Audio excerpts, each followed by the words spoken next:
Still. All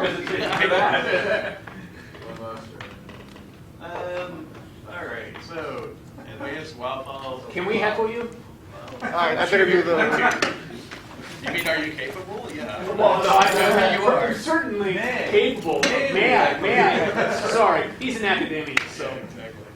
All right, so advanced WAL file management with OmniPITR.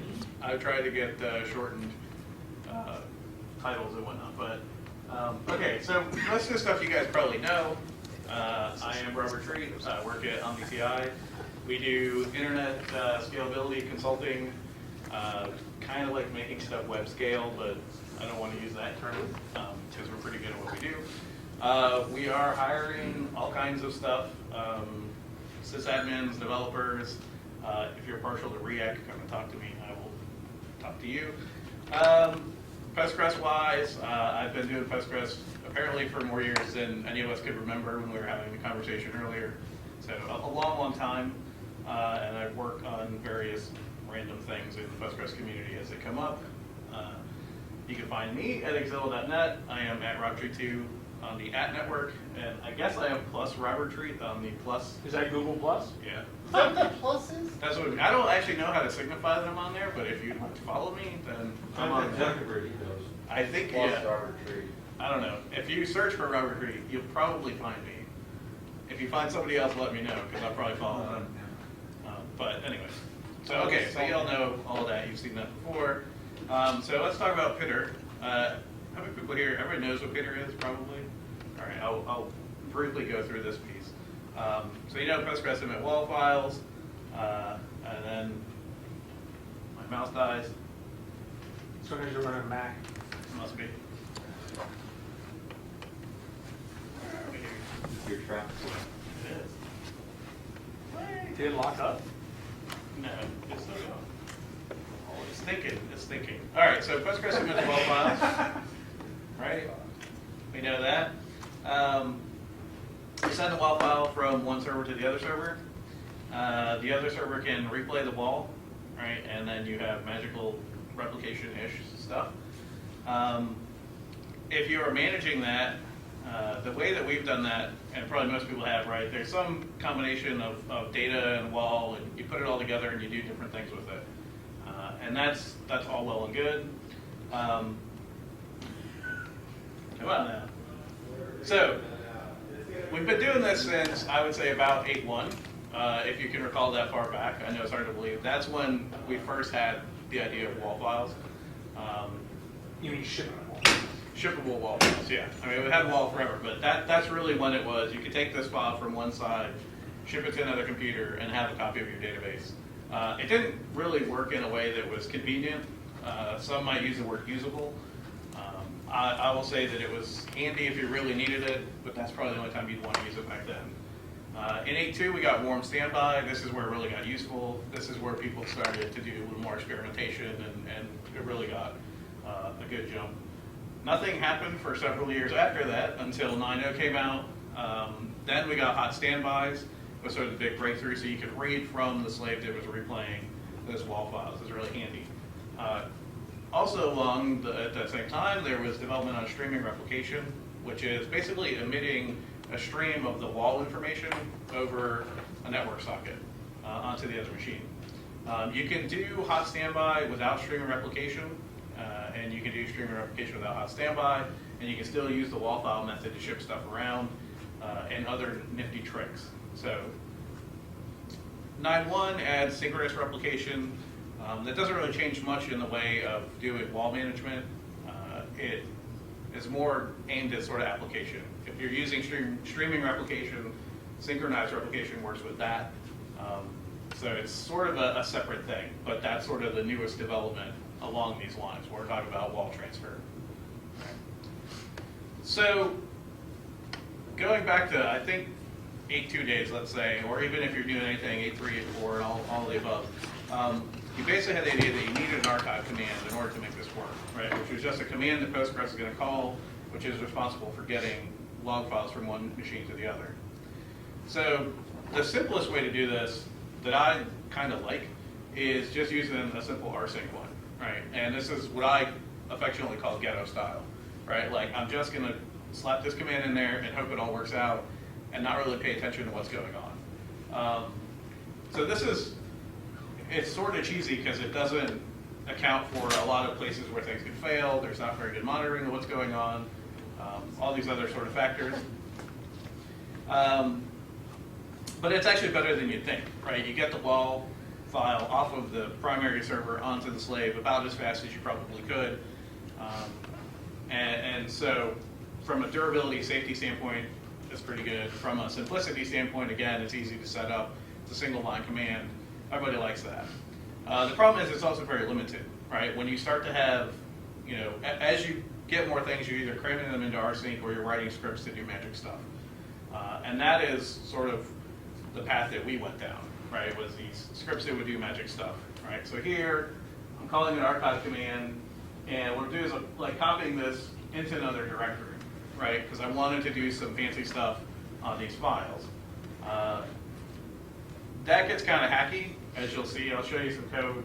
The specifics of the code aren't particularly important. What's important is that you can see it's ugly, and if you really study it, you'll be concerned. This one is actually a better version of the earliest scripts, right? The earliest scripts would do some kind of pattern matching on the file. Here we actually realize, you know, how old is the file, but also is it a backup file or a regular file? So we're actually looking for these other files. I'm sure a lot of you have developed these scripts, and some probably very complicated versions. And as you go through, like you'll find these sort of edge cases that you didn't really think about this file suddenly showing up and whether or not that's supposed to work or not. And the unfortunate part is most people figure this out through trial and error when they need, you know, the shipping to actually be working and it suddenly breaks, and now you don't have like a valid backup or something like that. So we sort of went through that same problem over a couple of years, you know, like I said, starting back in A2. And we would try to do interesting things. Like here, right, we're looking at the age of the file, and that was configurable because what we wanted was a delay on our slave as far as how fast it would actually apply the log file, right? And you say, well, why would you want that? And it's basically because we have developers that aren't always awesome, and they would occasionally go in and do some kind of, you know, delete with no where clause. And it's definitely easier to stop replay immediately, right, but not have had that transaction go over than to actually try to set up point in time recovery and get to the right spot. So you just delay application for like 30 minutes and you can get yourself out of that scenario, right, without actually causing too much trouble. So that's a great idea. It's just not implemented in a terribly good way here, right? The script is running on the master, so we don't actually ship the WAL file for 30 minutes, which means if your master goes down, your data is 30 minutes behind. Right? So we have written our own and we have found bad ideas like this in WAL control code, right? And so that's concerning, right? The more you get into it. Here is sort of another version of this where we're doing rsyncs to multiple locations.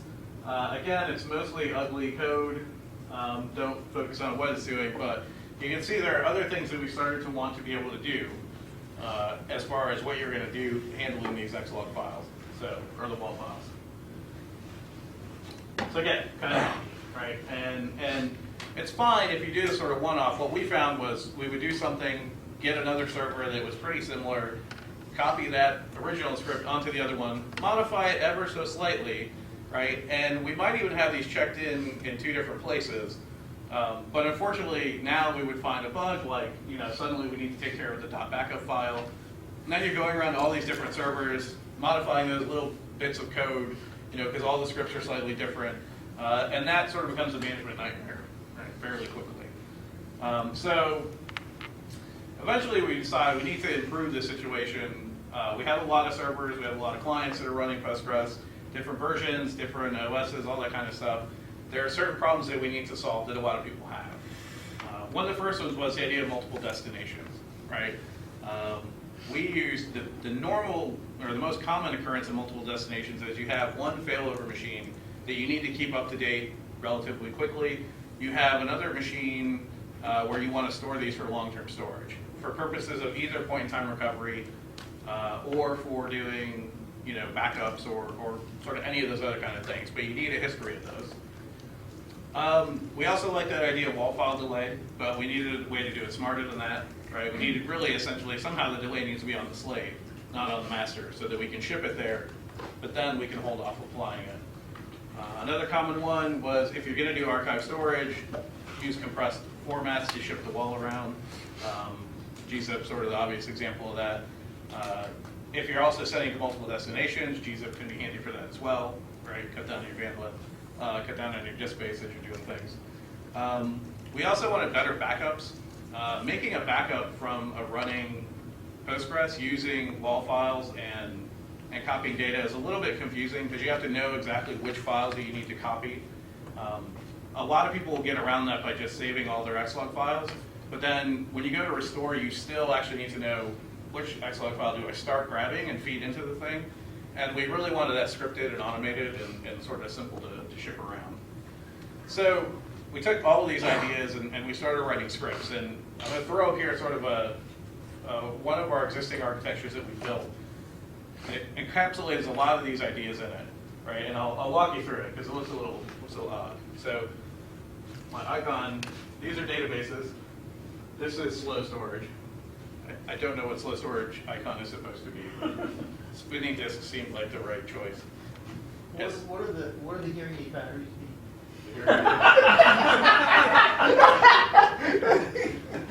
So I'll explain each individual component of the system, right? So here we have our primary, right? This is your main database where the important stuff is happening. That's what you start with. And then usually the first thing you want is a failover machine. So here we go. We're shipping log files both to the failover, but then also to the shared storage, right? Which you'll see later why we're doing that. But that's the first step. And then the failover is right constantly applying the WAL logs. That's the one. If the primary goes down, we're going to use that. We also can use backups from the hot standby that's running here. So this happens to be a 9.1, but that's sort of not necessary. So from the failover, we can ship backups into the shared storage area. All right. So that's that section of it. We also feed off from here into another data center, right? Another copy of Postgres that's running over there, and it actually runs on a different OS, which I don't necessarily recommend, but seems to work. So that's getting shipped to another data center, right? Because they need data center failover capability, right? Data center goes away, and they still like to do business. So we ship those over there.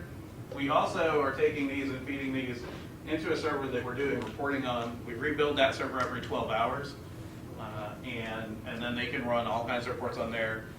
They can do temp tables and all kinds of other crazy stuff, and it's completely, segmented, segregated from the production stuff.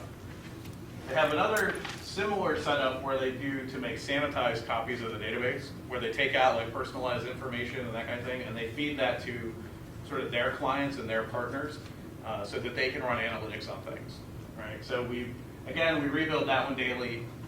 The reports one's every 12 hours. That one we rebuild daily using backups and xlogs in order to make fresh copies. And I think one of the keys of rebuilding these is it's much faster to be able to do this with file system copies than doing dump and restore, right? So that was sort of one of the driving factors. Was like they were doing file system stuff when we first showed up for the reports, but then they were doing dump, reload, and then a lot of ETL to make the sanitized versions. It was just like you're wasting a lot of time in that dump and reload process. So we could optimize that, and then operationally make it more the same. And so finally, using backups that we've stored on our shared storage and xlogs, we can spin up readable slaves when they need them to do like query loads and that kind of stuff, right? So you end up with a fairly complicated setup, right? There's a number of databases all being fed, from one primary that has these xlogs getting shipped all over the place, right? So being able to coordinate that and build new databases, that kind of thing, you need it scripted and automated with tools that you can easily update and take care of, right? So I'll walk you through some of the stuff that we've used here, but keep in mind, if you just want like this piece of it, right? This is what most people start with. The tools work fine for that, and they're really good. But if you need to do something, much more grandiose than that, that is, we've walked that road as well, and it's worked pretty well. So, all right. So enter OmniPITR. goals of the scripts, right? When we originally showed up and they had that architecture, Bruce, we'll jump around a little bit. So this architecture, you can imagine, so they had most of these servers going on. They didn't have the other data center, and they didn't have these slaves because they were on 8.3, but they had like these two and the reports and the sanitize, and they had different scripts to handle every part of that, right? And so that was like, operationally, it was really annoying because when there was a bug, usually, I mean, there would only be a bug like every 3 to 6 months that you'd have a problem, which meant you'd have to go in and read that code one more time to relearn it because you wouldn't remember it, 6 months later. So being able to sort of consolidate a lot of that and make it look the same helped operationally as well. Right. So okay, so we're going to consolidate various scripts, right? Not only just doing these different problems with a similar tool set, but having servers, in different clients who have different operating systems and different versions of Postgres, being able to use the same basic tool set across all of these, super helpful. We mostly deploy, I would say, on Linux and Solaris, and that's, I guess, Debian, Ubuntu, CentOS, Red Hat, primarily is the Linuxes. We might deploy on others, not entirely sure. But those are the main ones that I know work pretty well. Those are running for sure. We do Solaris, Open Solaris, Solaris 10 and 11. I don't think we're running actually any FreeBSD Postgres in production, or any OSX server. I wouldn't think. So it should work on OSX because that's what I use for my laptop. But if you're doing that in production, that's interesting. You're so polite. Reusable. Again, like I said, we want to take it from one server to the other, be able to not have to modify the code every time we put it on a new server. These are novel ideas, right? It's like actual software development brought into the world. And so basically like a complete solution. There are some decent scripts out there, or ones that we could do that would handle a certain portion of this, but we kind of wanted everything integrated from a WAL file perspective. So we one of them. But there's more than that. So Yes, there are. okay, so there are a lot of options here.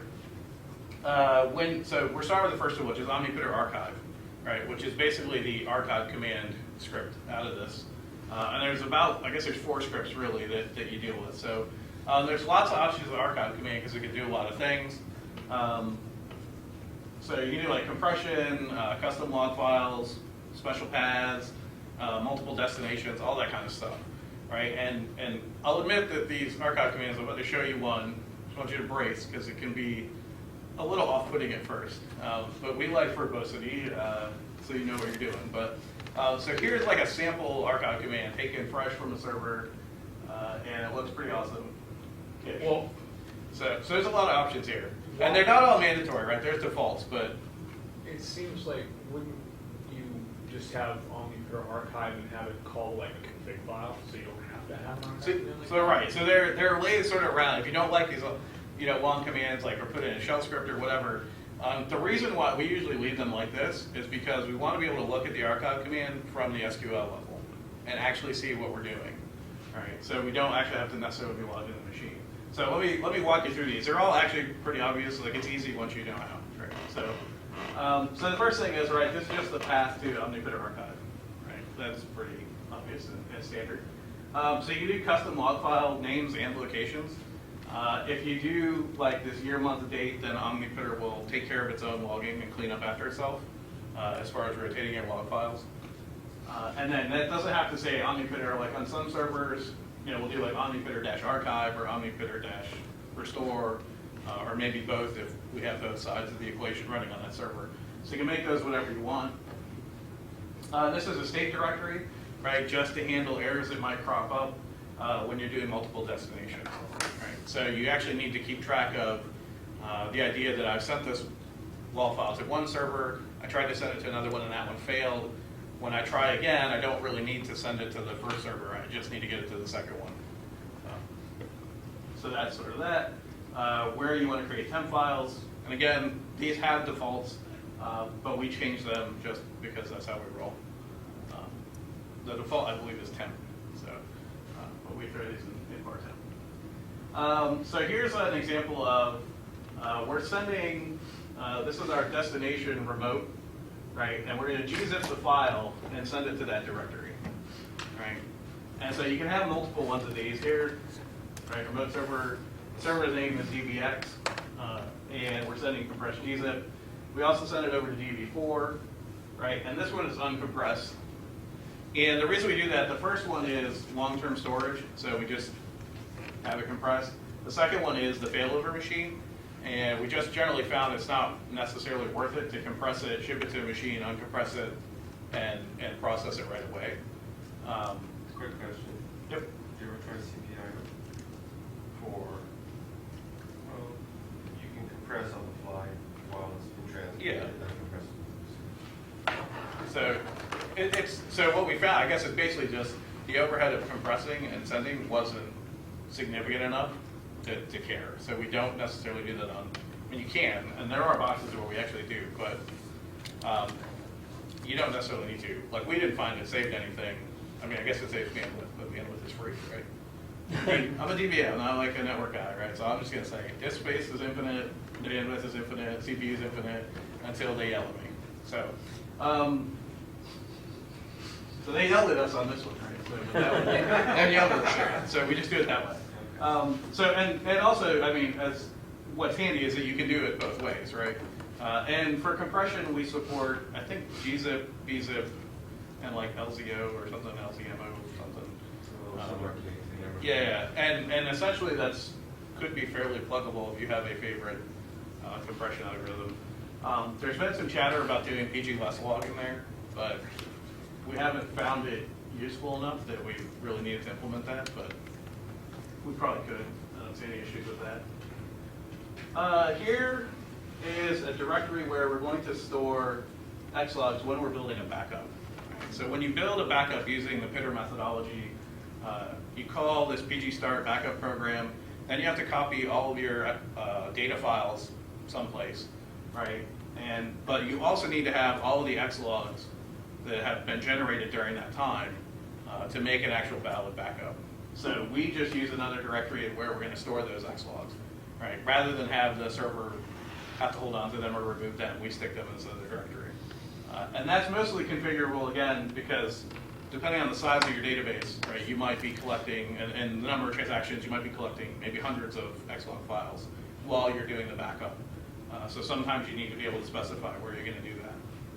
So, and then this is the xlog file. That's the standard macro, for archive command in Postgres. So you can end up with some pretty wordy looking commands, but it's mostly because there's a lot of flexibility there. If you're just doing failover and you don't care about the defaults, it's mostly like this command and probably like this command, right? So call the program, and of course, so call the program, tell it where you need to ship it, and pass in the xlog file, and that's it. So OmniPITR restore, right? If you're going to ship these off to some other database, then the other side of the equation is doing restorations. Again, there are lots of options on OmniPITR restore. Luckily, not quite as many, because it's not, I guess, as interesting, and there aren't as many things that you need to do from a restoring standpoint. You can control compressed files, right? Custom log file, special paths is another one. So there's a couple of different options similar to what you saw in the archive command. So here's an example one. It's not quite as scary. But most of these, again, I'll walk through this, but it's pretty straightforward. Right? So here's the location of OmniPITR restore. Here's a custom log file format. I think we're using the same one here. This is source of the log files to use for restoration. Right? So that's where we're going to pick up the log files from. Here is a place to pause xlog removal if this file exists. Right? And the reason for that would be, you can't see it, the very small text, some foreshadowing is used for making backups, but we'll come back to that. So there's a -v for verbose, right, which also is in the archive command. Then we have an option of whether to remove xlog files if they're no longer needed. I think this was introduced as a macro in 8.3. Yeah. Yeah. So you could do it in that way. We have an actual flag for this because we wanted to be able to support older than 8.3 and still have this capability. And we get the data from calling PG control data. and you can sort of figure out where it is in the xlog timeline, and then know what you have to get rid of. So that's how we do that there, and then we have a flag for whether or not you want to do that. And then, of course, the standard macros, right, for throwing in the files. So again, it's pretty straightforward, and even here we have probably more options than you really need. But it does sort of the other half of things, right? And so this was really good.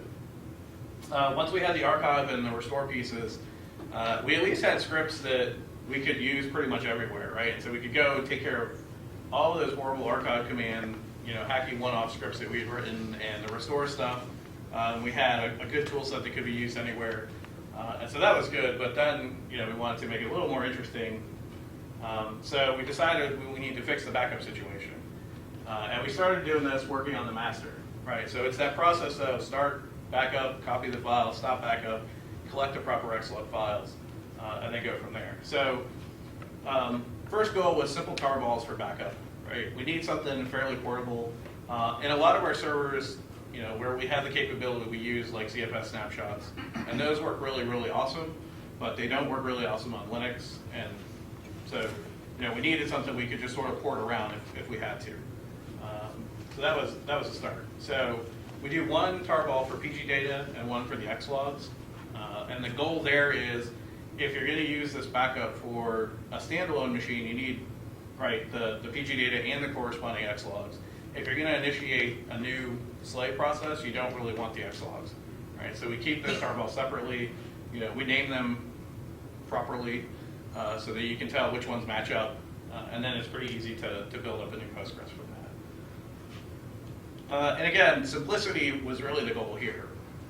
We had a lot of scripts that we were doing sort of like on-the-fly calculations of which xlog files to grab from a remote server, and that just seemed really annoying. So having two tarballs is pretty easy. Like, hey, blow this one open where you want Postgres to be, and then if you want the xlog files, blow that one open in the xlog directory, and it all does it for you, and you're good.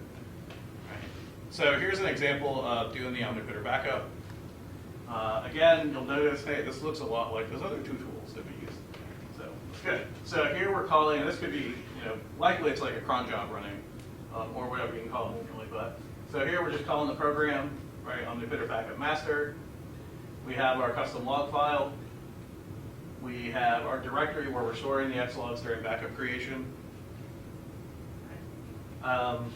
This is where we copy the backup to a remote server compressed. Right? And here we do gzip on the backup file once we've created it. You can do special tricks, like one of the ones that we do, I'll talk about that in a minute. All right. So that's sending the backup off to the other server. You can obviously also do this locally if that's what you want.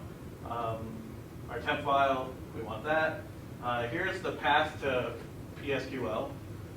I think this particular one came off of a Debian server. So maybe this was a FreeBSD one actually. That was So- a FreeBSD. Anyways, yeah, so if PSQL is not in your path, right, you still have the option, you can point to that. And I think, so we have that option for PG control data as well. I think those are the two main programs that you actually might need to do, but might have some kind of path issue. So I'll point you there. And then of course the data directory that we're backing up, right? And so you call that, and then you wait however long you need to wait for this to happen, and locks out two tarballs, and yay, simple backups. So this is really good. We replaced a whole bunch of crappy backup stuff with these files, this file, essentially, and configured that, and that was good. But we thought, that's great, and it's simple, but it's not awesome. So we need to make it actually awesome. And I will digress for a second here and say, you may have heard a programmer say this to you before, right? And they say like, oh, people, I didn't even think to use it like that, and they write some program and they see somebody blog about it, and they're like, that's cool. So this is a great saying. I actually use much more software than I produce, and so I flip this on its head, which is, don't let the way software is designed get in the way of how you want to use it.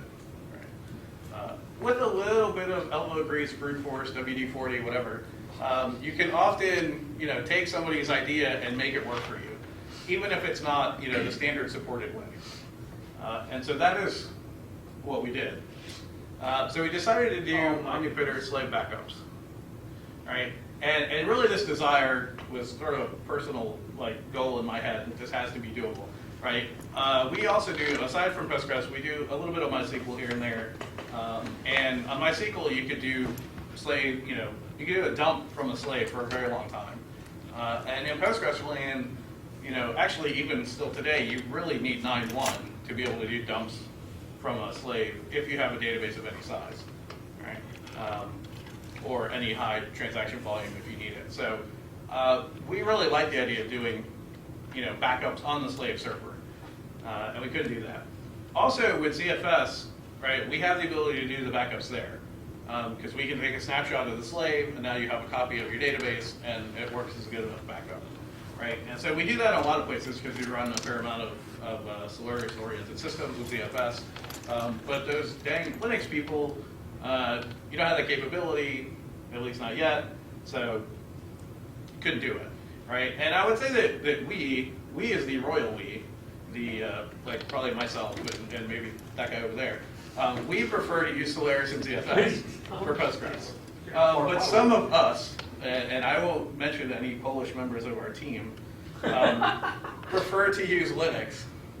That's a very inside meta joke there. So some people really like to use Linux, and we have clients that like to use Linux. And while they can't argue with us technically that they shouldn't change their entire infrastructure over to Solaris, they can argue with us monetarily not to do that. So we try to accommodate that.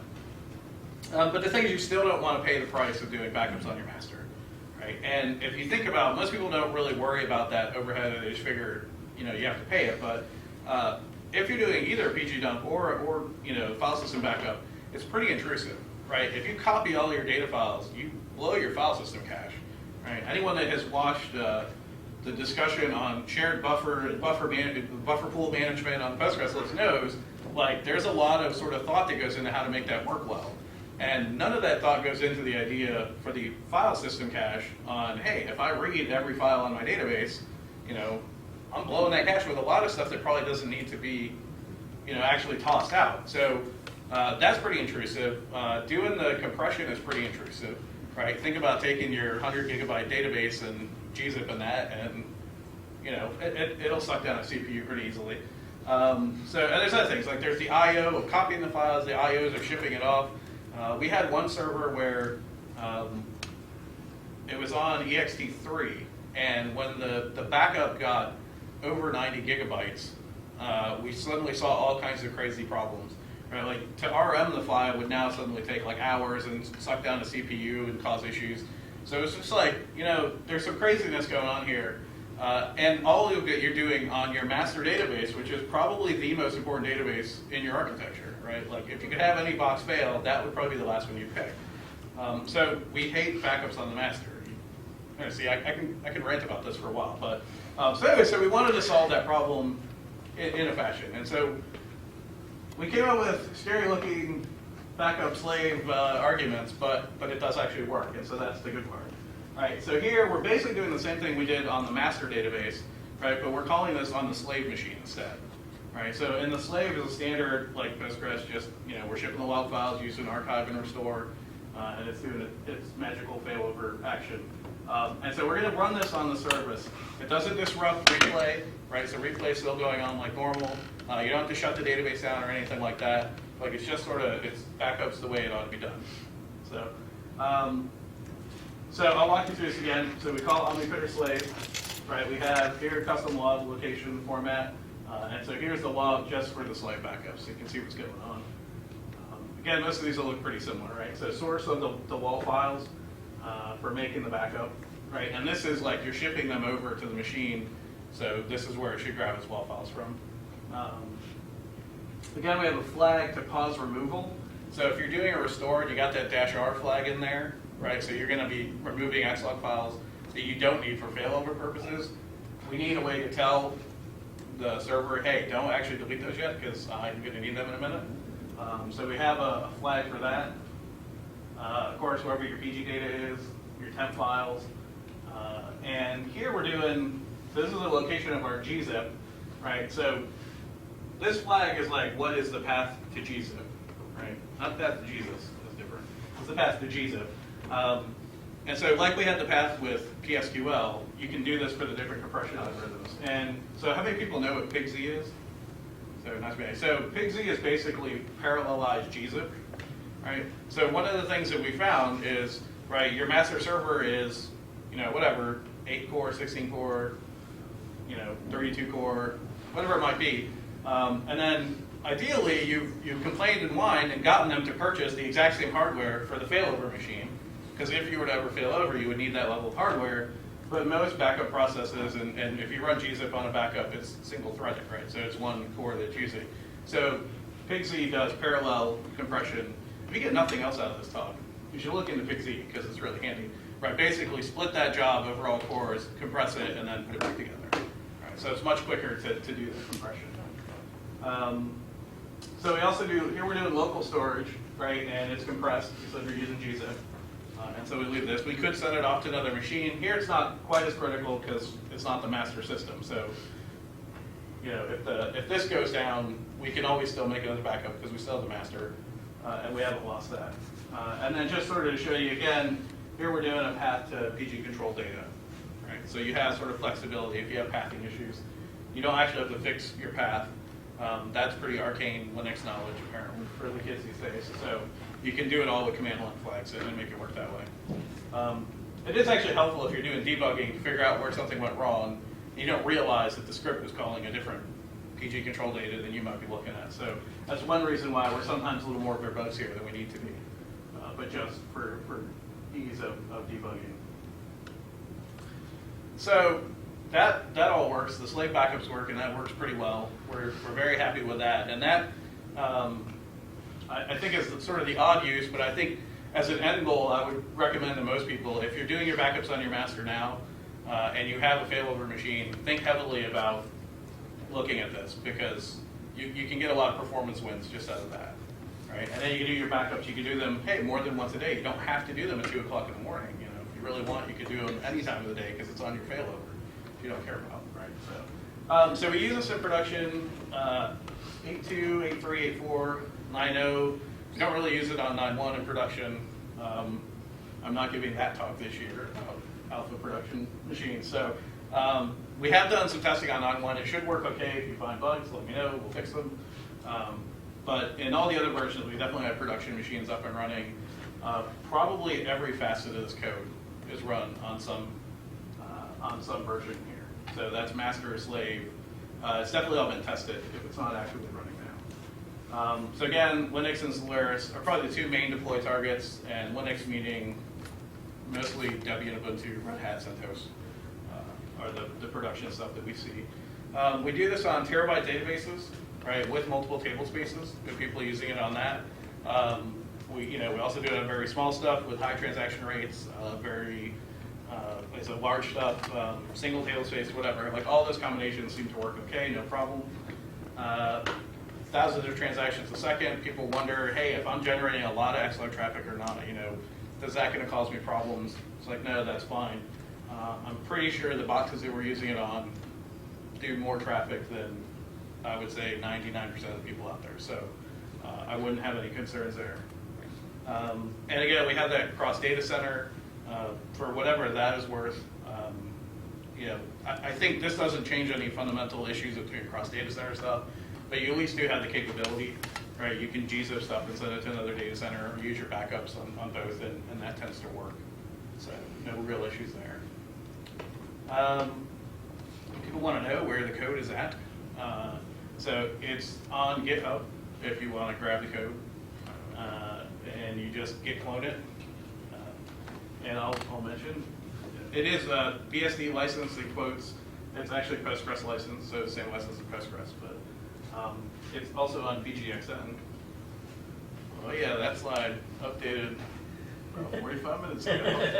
So it is also on PGXN. You can download a copy there, and I believe we do keep that up to date. So we don't have a lot of activity because it's actually a fairly mature tool now, so you won't see constant writes going on. But that's probably good. Constant development activity on a backup tool, to me, is a little concerning, but so it's fairly stable code though. but you can get the latest version there. There's one, I don't know if this is a bug anymore because we've resolved it for now. So there was one thing that was a real issue that we had, so we do kind of warn people about. Currently, the way that we do the slave backups, you can do them on, I would say, anything older than 9.0 with absolutely no interaction from your master, right? So no contact needed whatsoever. But what we found was when we did that on 9.0, if you had streaming replication going, right, and then you tried to do the backups on the slave, that if you tried to take that backup and then bring that up and start streaming replication off of that, that sometimes that did not work, right? It would work fine for standalone every time, but if you made that stream and then wanted to fail that over and bring it up, it wouldn't necessarily work. And I say that sometimes because it seemed to depend on how much load you had going on the box originally, whether or not that would become a problem. So, which makes it a very hard problem to debug. But I said it was due to a flaw in Postgres, which is actually almost true in that they changed the code, which made it no longer work. So I'll claim a flaw. But we did actually get to the bottom of it. And so apparently the fix is, and we've added these flags into the newest version, is you have to call PG start and stop backup on the master. And you just actually, you do that, and so we have flags now in OmniPITR slave backup. It will call it for you. You just tell it where the master is. It will call it, monitor things, and make sure that it picks up the checkpoint that's coming, and then take care of that and grab all the xlogs that you need, and then call stop backup when it's done. So it can coordinate that for you if you're going to be in that use case. So that's the safe way of doing it, which people like the safe way, so we coded that one. We have a couple of to-do things. We probably ought to do better monitoring. Right now, our monitoring is we run all of these commands with -v, and -v is really good. For example, it uses rsync under the hood, like almost all of these scripts do, for like shipping xlog files. So it prints out the exact rsync command that it called, so you can see exactly what did it do and how did it break, right? Because it's generally, when this thing breaks, it's not this thing that breaks, right? It's a network issue or like keys get changed or something that causes some trouble. So I think we could probably do better monitoring, so we have that idea in our head. But what we're doing now works pretty well, so it's sort of been backburned a little bit. Parallel multi-destination would be really nice. If you're doing multiple destinations, I think the most that we do is probably about 4 different destinations. It serializes that process and does them sort of one at a time. And that's really mostly not good because depending on if something breaks somewhere in that process, because one of those is down, it can affect the other ones.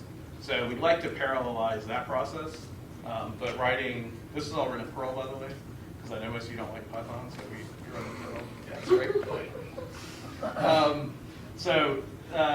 Writing that little bit of code is a little tricky, so we should probably work that out at some point, but it's, again, sort of a rare problem, but would be a good one to do. Doing restores from multiple sources.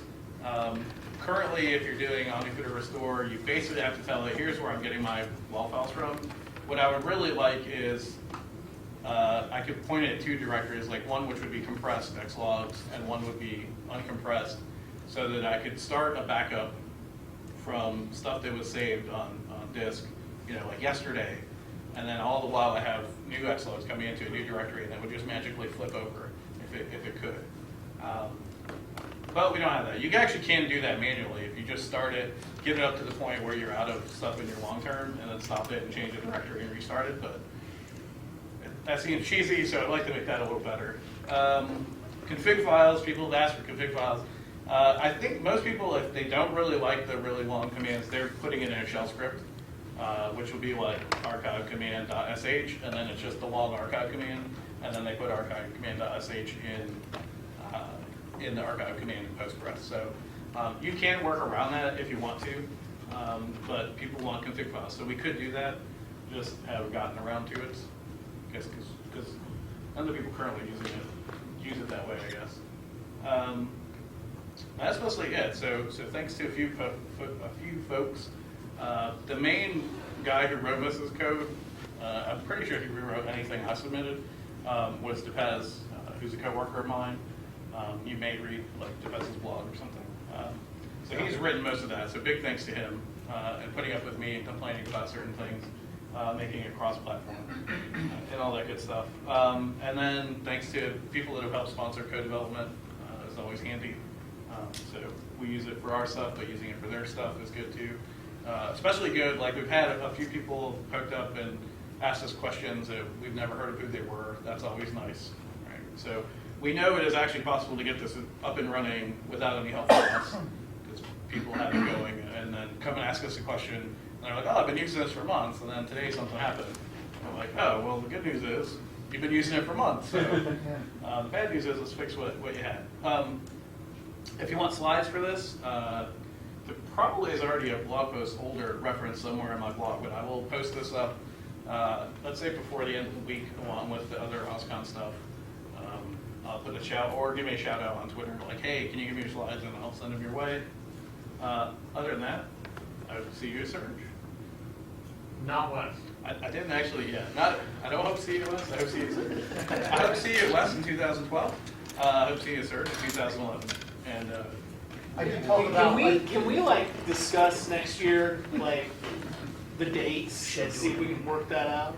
we'll have to try to I do something. talked to you about West. I PR'd West at the beginning of the Oh, cool. So, San Jose Convention Center, same time. as Did Surge. you turn PR into a verb? I don't know. But I did when you were looking at dates, I warned you about Surge. Yeah, you did. You But did. And that was the only date you could get. And it was just yeah, the only I other was really time opposed. I had to go in after Thanksgiving was my Yeah. only other option. And I was like, that's not gonna work.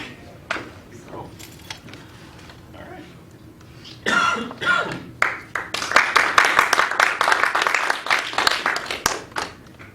In fact, I PR'd